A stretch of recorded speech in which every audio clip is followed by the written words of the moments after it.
আমার কেরে না আমারে লাগতো আমারে লাগতো কো।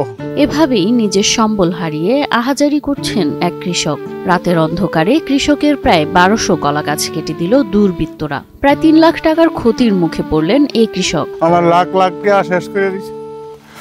আমার কপালে যে লঞ্চনা কেড়ে হইতো গো বাবা, আমি তো জানি না কেউ অন্যায় করতে। এই গ্রামের মানুষে কেউ কইতারতো না আমি যে 2 আনার পয়সা কেউ মারছি কিংবা খাইছি।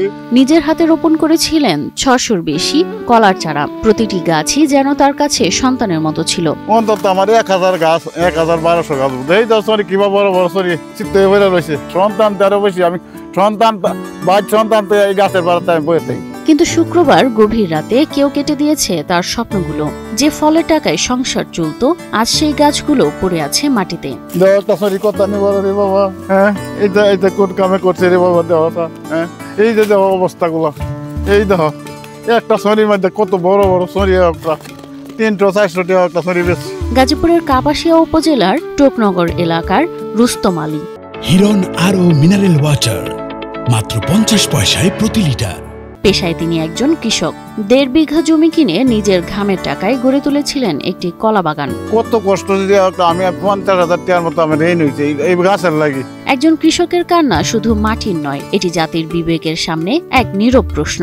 এমন নিষ্ঠুরতা কবে শেষ হবে? একটা গাছও রাখছে না, একটা গাছও রাখছে না। আমার আজ রুস্তম আলীর চোখে শুধু অশ্রু নয়, আছে প্রতিবাদ, আছে ন্যায় বিচারের দাবি। আমার এই কাজ যারা করছে আমি আল্লাহর কাছে আমি বিচার দাঁড়াইছি। আমি নামাজ পড়ি আল্লাহর কাছে আমি বিচার দাঁড়াইছি যে আল্লাহ এটার বিচার তুমি কইরো। আর কোন কৃষক যেন এমন নির্দয় পরিণতির শিকার না হয়, তাই এর সুষ্ঠু বিচার চান স্থানীয়রা। অবশ্যই আল্লাহ চায় তো এদের বিচার হয়, আল্লাহর তরফ থেকে যদি বিচার হয় তাহলে আমি না শুধু আমাদের সমাজটা ইসলামিক মনোভাব নিয়ে যারা জীবনযাপন করে তারা অত্যন্ত খুশি হবে আল্লাহ পাকের কাছে।